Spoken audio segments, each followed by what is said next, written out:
हम भगवान को जिस तरह बुलाते हैं, पूजते हैं, भगवान उसी रूप में अपने भक्तों के पास खींचे चले आते हैं। और ऐसा ही हुआ शांति के परिवार में। इस परिवार में शांति, उसका पति मनोहर, सास ससुर और शांति की 5 वर्ष की एक बेटी थी जिसका नाम था अशोक सुंदरी। परिवार की चाहत थी बेटे की और जन्म हुआ एक बेटी की, जिसके कारण शांति को घर में ताने झेलना पड़ते थे। शांति गणेश भगवान को बहुत मानती थी। एक दिन अशोक सुंदरी ने अपनी मां से तोतली आवाज में पूछा, मां, मेरा भाई कहां है? तो मां ने कहा, अशोक सुंदरी, तुम्हें पता है अशोक सुंदरी किसका नाम है? वह तो गणेश भगवान की बहन का नाम है। तो तुम्हारे भाई कौन हुए? गणेश जी हुए। और अशोक सुंदरी के मन में यह बात बैठ गई। वह हर रक्षाबंधन पर गणेश भगवान की मूर्ति को राखी बांधती और गणेश भगवान को अपना भाई मानकर पूजने लगे। गणेश भगवान उसके लिए उसके भाई थे। और ऐसे ही समय बीतने लगा और मां बेटी दोनों ही गणपति बप्पा का अनन्य भक्त बन गए। अब अशोक सुंदरी विवाह योग्य हो गई। उसका विवाह भी हो गया, पर समाज की विडंबना, उसका परिवार भी ज्यादा खुले विचारों वाला नहीं था। पर उसका पति योगेश बहुत समझदार था। समय समय पर योगेश को काम के सिलसिले में बाहर जाना पड़ता था। अशोक सुंदरी की सास चाहती थी कि उसके घर में पोते का जन्म हो। अशोक सुंदरी के विदाई के समय पर शांति ने एक सुंदर सा गणेश भगवान की मूर्ति अशोक सुंदरी को दिया था और कहा था, बेटी, जब भी कोई परेशानी हो तो अपने भाई गणेश भगवान से कह देना, ये सब कुछ ठीक कर देंगे।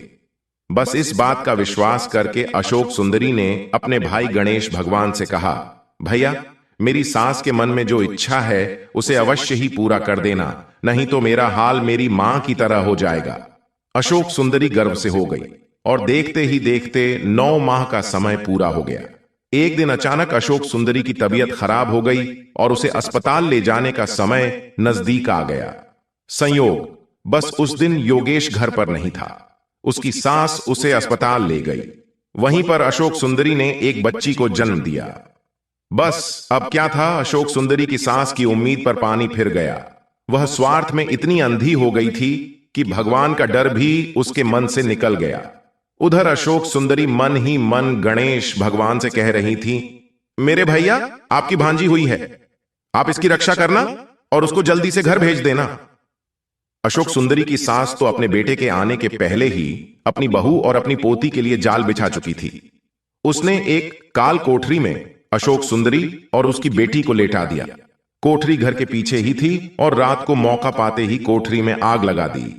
अशोक सुंदरी जोर जोर से चिल्लाने लगी, भैया बचाओ, गणेश भैया बचाओ। और प्रभु भी कहां रुकने वाले थे। जाने कहां से काले काले बादल आ गए और तेज वर्षा होने लगी। तेज बारिश से कोठरी की आग बुझ गई।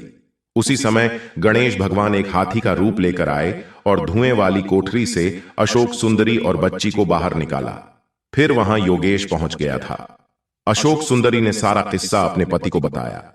योगेश ने सब कुछ सुना और हाथी को वहां खड़ा देखकर समझ लिया कि यह कोई और नहीं, स्वयं गणेश भगवान है। योगेश और अशोक सुंदरी जब तक समझ पाते और देख पाते, वह वहां से अंतर्धाम हो गए।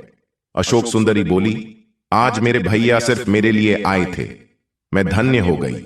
उधर अशोक सुंदरी के सास के शरीर में पूरे फफोले पड़ गए।